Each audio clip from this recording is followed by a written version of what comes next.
Cherubic Pa arose with as little noise as possible from beside majestic Ma, one morning early, having a holiday before him. Pa and the lovely woman had a rather particular appointment to keep. Yet Pa and the lovely woman were not going out together. Bella was up before 4, but had no bonnet on. She was waiting at the foot of the stairs, was sitting on the bottom stair, in fact, to receive Pa when he came down, but her only object seemed to be to get Pa well out of the house. "Your breakfast is ready, sir," whispered Bella, after greeting him with a hug, "and all you have to do is to eat it up and drink it up, and escape. How do you feel, Pa?" "To the best of my judgment, like a housebreaker new to the business, my dear, who can't make himself quite comfortable till he is off the premises." Bella tucked her arm in his with a merry noiseless laugh, and they went down to the kitchen on tiptoe, she stopping on every separate stair to put the tip of her forefinger on her rosy lips, and then lay it on his lips, according to her favorite petting way of kissing Pa. "How do you feel, my love?" asked Dart W., as she gave him his breakfast. "I feel as if the fortune teller was coming true, dear Pa, and the fair little man was turning out as was predicted." "Ho! Only the fair little man," said her father. Bella put another of those finger seals upon his lips, and then said, kneeling down by him as he sat at table, "Now, look here, sir. If you keep well up to the mark this day, what do you think you deserve? What did I promise you should have, if you were good, upon a certain occasion?" "Upon my word I don't remember, precious." "Yes, I do though. Wasn't it one of these beautiful tresses, with his caressing hand upon her hair?" "Wasn't it, too?" returned Bella, pretending to pout. "Upon my word. Do you know, sir, that the fortune teller would give 5,000 guineas, if it was quite convenient to him, which it isn't, for the lovely piece I have cut off for you? You can form no idea, sir, of the number of times he kissed quite a scrubby little piece in comparison that I cut off for him. And he wears it, too, round his neck, I can tell you." "Near his heart," said Bella, nodding. "Ah! Very near his heart. However, you have been a good boy, and you are the best of all the dearest boys that ever were, this morning, and here's the chain I have made of it, Pa, and you must let me put it round your neck with my own loving hands." As Pa bent his head, she cried over him a little, and then said, after having stopped to dry her eyes on his white waistcoat, the discovery of which incongruous circumstance made her laugh now, "Darling Pa, give me your hands that I may fold them together, and do you say after me, my little Bella?" "My little Bella," repeated Pa. "I am very fond of you." "I am very fond of you, my darling," said Pa. "You mustn't say anything not dictated to you, sir. You daren't do it in your responses at church, and you mustn't do it in your responses out of church." "I withdraw the darling," said Pa. "That's a pious boy. Now again, you were always." "You were always," repeated Pa. "A vexatious." "No you weren't," said Pa. "A vexatious, do you hear, sir, a vexatious, capricious, thankless, troublesome animal, but I hope you'll do better in the time to come, and I bless you and forgive you." Here, she quite forgot that it was Pa's turn to make the responses, and clung to his neck. "Dear Pa, if you knew how much I think this morning of what you told me once, about the first time of our seeing old Mr. Harmon, when I stamped and screamed and beat you with my detestable little bonnet. I feel as if I had been stamping and screaming and beating you with my hateful little bonnet, ever since I was born, darling." "Nonsense, my love. And as to your bonnets, they have always been nice bonnets, for they have always become you, or you have become them. Perhaps it was that at every age." "Did I hurt you much, poor little Pa?" asked Bella, laughing, notwithstanding her repentance, with fantastic pleasure in the picture, "when I beat you with my bonnet?" No, my child.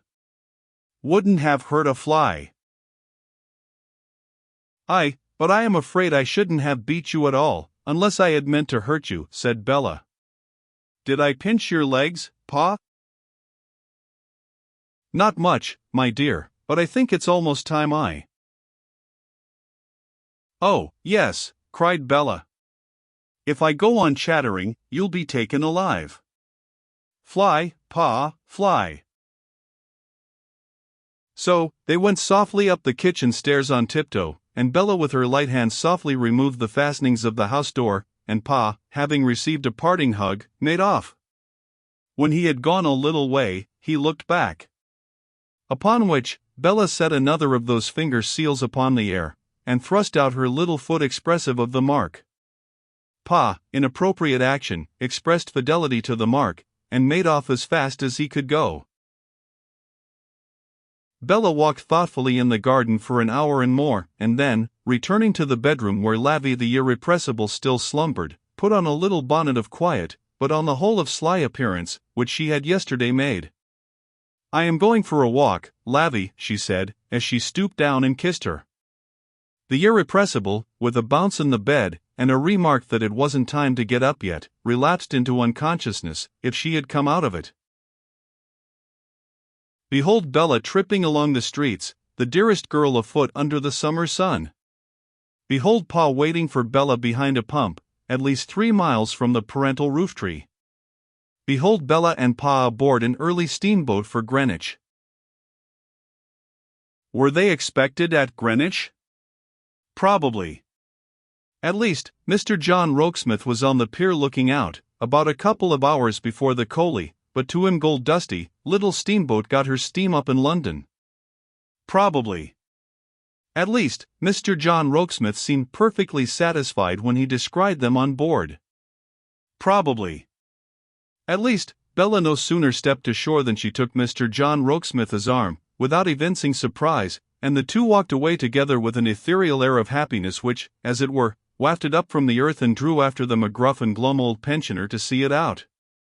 2 wooden legs had this gruff and glum old pensioner, and, a minute before Bella stepped out of the boat, and drew that confiding little arm of hers through Rokesmith's, he had had no object in life but tobacco, and not enough of that.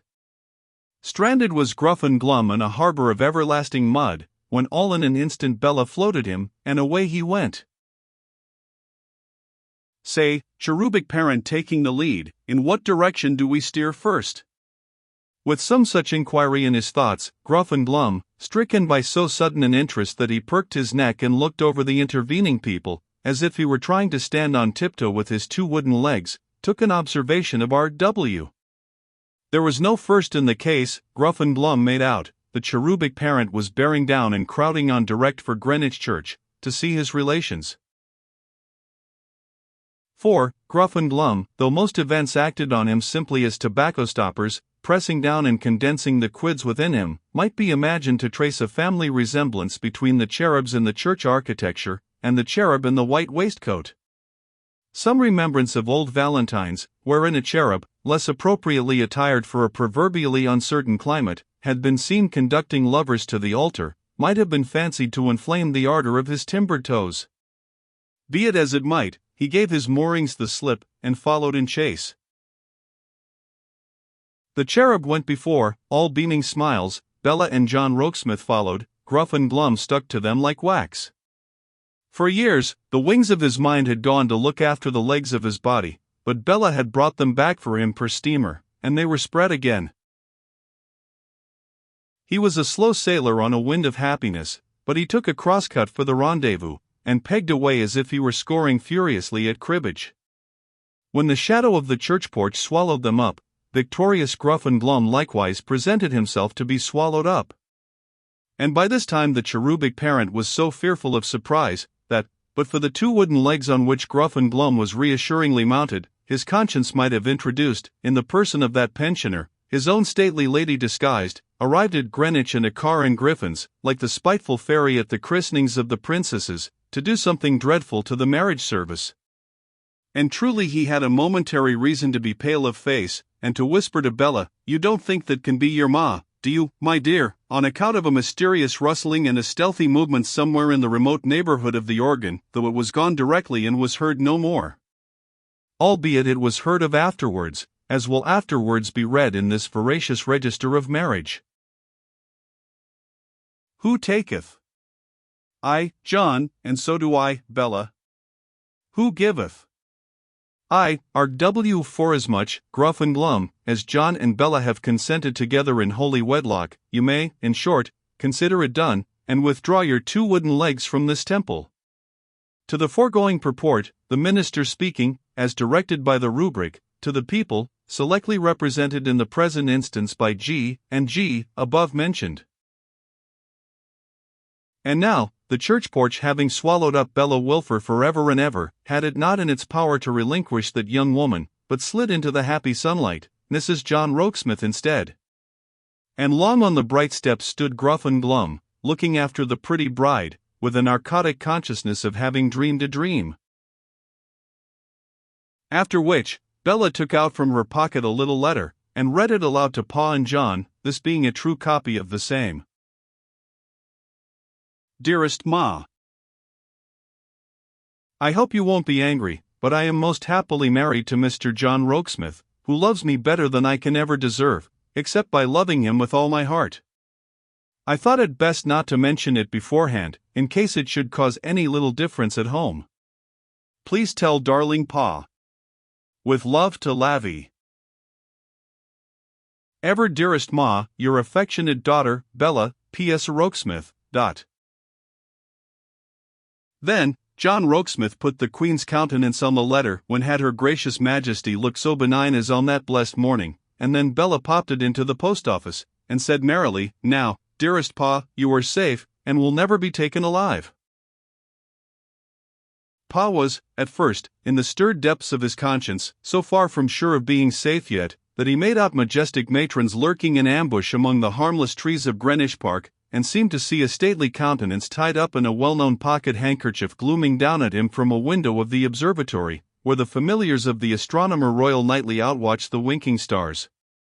But, the minutes passing on and no Mrs. Wilfer in the flesh appearing, he became more confident, and so repaired with good heart and appetite to Mr. and Mrs. John Rokesmith's cottage on Blackheath, where breakfast was ready. A modest little cottage, but a bright and a fresh, and on the snowy tablecloth the prettiest of little breakfasts.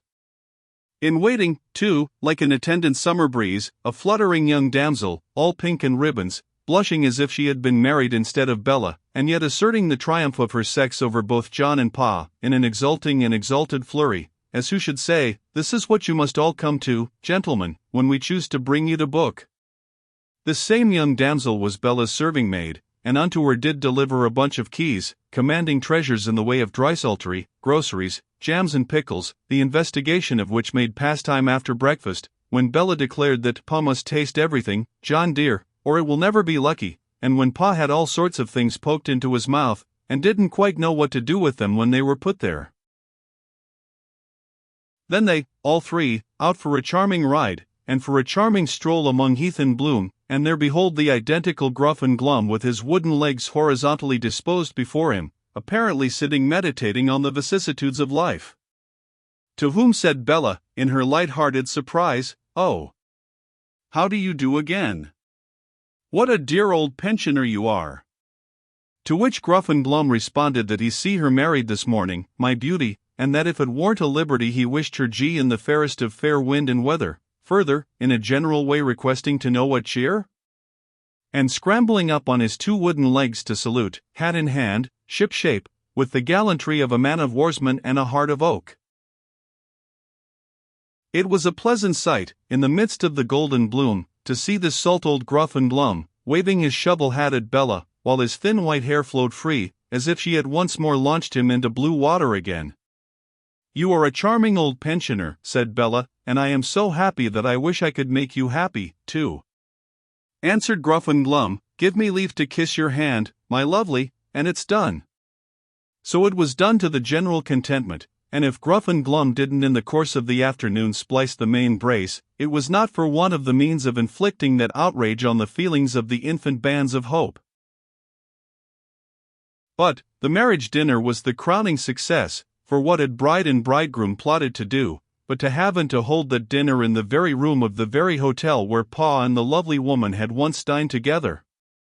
Bella sat between Pa and John, and divided her attentions pretty equally, but felt it necessary, in the waiter's absence before dinner, to remind Pa that she was his lovely woman no longer.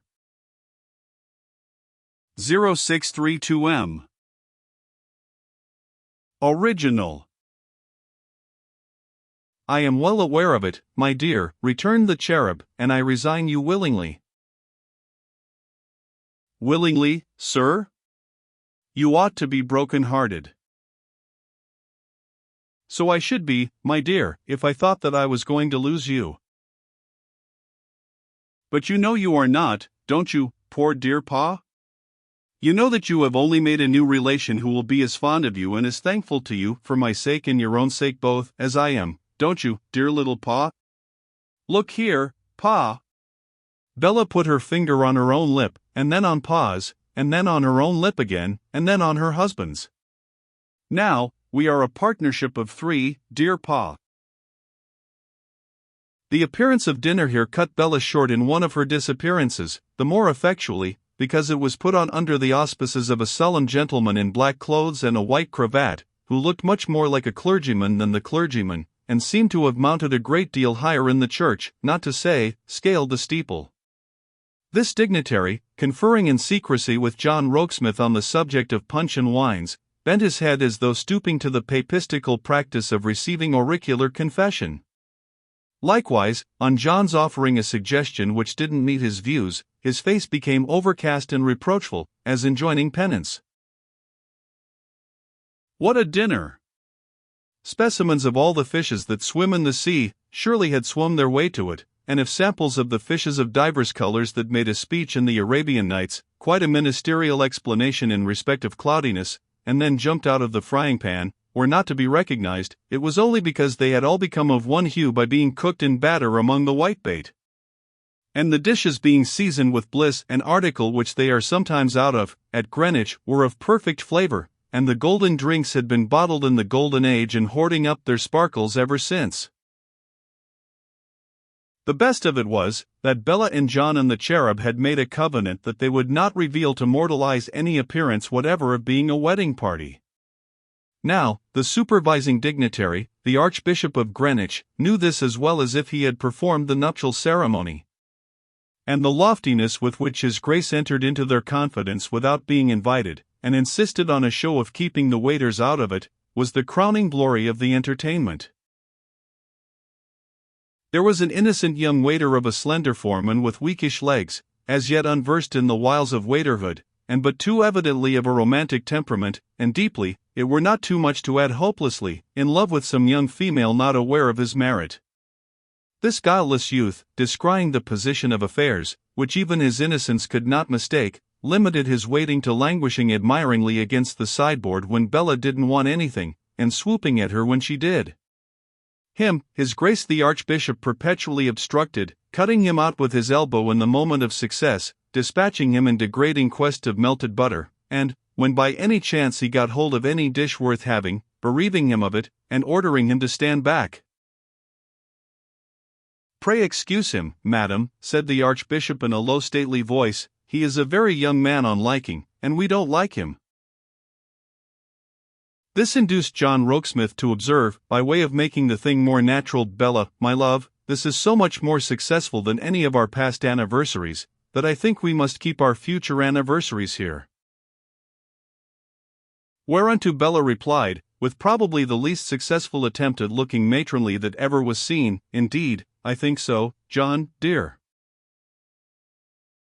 Here the Archbishop of Greenwich coughed a stately cough to attract the attention of three of his ministers present, and staring at them, seemed to say, "I call upon you by your fealty to believe this." With his own hands he afterwards put on the dessert, as remarking to the three guests, "The period has now arrived at which we can dispense with the assistance of those fellows who are not in our confidence, and would have retired with complete dignity but for a daring action issuing from the misguided brain of the young man on liking. He finding, by ill fortune, a piece of orange flower somewhere in the lobbies now approached undetected with the same in a finger-glass, and placed it on Bella's right hand. The Archbishop instantly ejected and excommunicated him, but the thing was done. "I trust, madam," said his Grace, returning alone, "that you will have the kindness to overlook it, in consideration of its being the act of a very young man who was merely here on liking, and who will never answer." With that, he solemnly bowed and retired, and they all burst into laughter, long and merry. "Disguise is of no use," said Bella, "they all find me out. I think it must be, Pa and John dear, because I look so happy." Her husband, feeling it necessary at this point to demand one of those mysterious disappearances on Bella's part, she dutifully obeyed, saying in a softened voice from her place of concealment, "You remember how we talked about the ships that day, Pa?" "Yes, my dear." "Isn't it strange, now, to think that there was no John in all the ships, Pa?" "Not at all, my dear." "Oh, Pa! Not at all?" "No, my dear. How can we tell what coming people are aboard the ships that may be sailing to us now from the unknown seas?" Bella remaining invisible and silent, her father remained at his dessert and wine, until he remembered it was time for him to get home to Holloway. "Though I positively cannot tear myself away," he cherubically added, "it would be a sin without drinking to many, many happy returns of this most happy day." "Here! 10,000 times," cried John. "I fill my glass and my precious wife's." "Gentlemen," said the cherub, inaudibly addressing, in his Anglo-Saxon tendency to throw his feelings into the form of a speech, the boys down below, who were bidding against each other to put their heads in the mud for sixpence, "Gentlemen, and Bella and John, you will readily suppose that it is not my intention to trouble you with many observations on the present occasion. You will also at once infer the nature and even the terms of the toast I am about to propose on the present occasion. Gentlemen, and Bella and John, the present occasion is an occasion fraught with feelings that I cannot trust myself to express. But gentlemen, and Bella and John, for the part one have had in it, for the confidence you have placed in me, and for the affectionate good nature and kindness with which you have determined not to find me in the way, when I am well aware that I cannot be otherwise than in it more or less, I do most heartily thank you. Gentlemen, and Bella and John, my love to you, and may we meet, as on the present occasion, on many future occasions, that is to say, gentlemen, and Bella and John, on many happy returns of the present happy occasion." Having thus concluded his address, the amiable cherub embraced his daughter, and took his flight to the steamboat which was to convey him to London, and was then lying at the floating pier, doing its best to bump the same to bits. But the happy couple were not going to part with him in that way, and before he had been on board 2 minutes, there they were, looking down at him from the wharf above. "Pa, dear," cried Bella, beckoning him with her parasol to approach the side, and bending gracefully to whisper, "Yes, my darling. Did I beat you much with that horrid little bonnet, Pa?" "Nothing to speak of, my dear." "Did I pinch your legs, Pa?" "Only nicely, my pet." "You are sure you quite forgive me, Pa? Please, Pa, please, forgive me quite." Half laughing at him and half crying to him, Bella besought him in the prettiest manner, in a manner so engaging and so playful and so natural, that her cherubic parent made a coaxing face as if she had never grown up, and said, "What a silly little mouse it is! But you do forgive me that, and everything else, don't you, Pa?"